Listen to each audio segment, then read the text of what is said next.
అంటే ఎటువంటి విషయాలు జరగాలి? బడ్జెట్ అంటే ఇప్పుడు నెక్స్ట్ 1 yearలో స్పెండ్ చేయబోయే దాని మీద చర్చ జరిగింది. అది ప్రజల సంబంధించిన ఇష్యూ కదా. అది ప్రజలకు అర్థమయ్యేటట్టు ఉందా? దేనికోసం పెడుతున్నారు, ఎందుకు పెడుతున్నారు, అసలు యాక్చువల్ రిసీట్స్ ఎంత, ఆ ఎక్స్పెండిచర్ ఎంత అనేది చెప్పగలగాలి. మీరు 2,91,90,000 కోట్లు 2.91 crores పెట్టినాము. 2,91,000 కోట్ల బడ్జెట్ పెట్టారు. ఈ 2,91,000 కోట్ల బడ్జెట్ ఏమిటి, దేనికి పెడుతున్నారు అనేది ప్రజలకు ఎక్కడ అర్థమైంది ఒకటి చెప్పండి నాకు. పద్దుల గురించి కూడా చర్చ జరిగింది కదా. చాలా పద్దుల గురించి కూడా చర్చ జరిగిన రాత్రి 3:30 వరకు ఎన్నడూ లేని విధంగా నాకు తెలిసి బహుశా ఏ రాష్ట్రంలో కూడా అసెంబ్లీ ఇంతసేపు రాత్రి 3:30 వరకు జరగలేదు. మార్నింగ్ 10 నుంచి రాత్రి 3:30 వరకు జరిగింది ఒకరోజు రికార్డ్.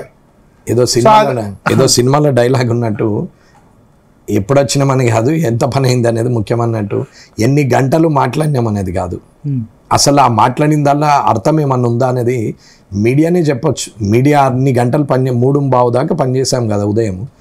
అరుచుకోవడానికి, తిట్టుకోవడానికి, దాని మీద గొడవపడడానికే సమయం పట్టింది తప్ప దాని కంక్లూజన్ మాట్లాడు. ఒక పద్దు ఉంది, పద్దు మీద మంచి చెడు మాట్లాడాలి. ఒక బడ్జెట్ పెట్టినాం 2,91,000 కోట్లు ఏదైతే పెట్టిరో ఈ డబ్బు 3 లక్షల కోట్ల డబ్బు ఏనంగెళ్ళి వస్తుంది అని అడిగిన సభ్యుడు ఉన్నాడు.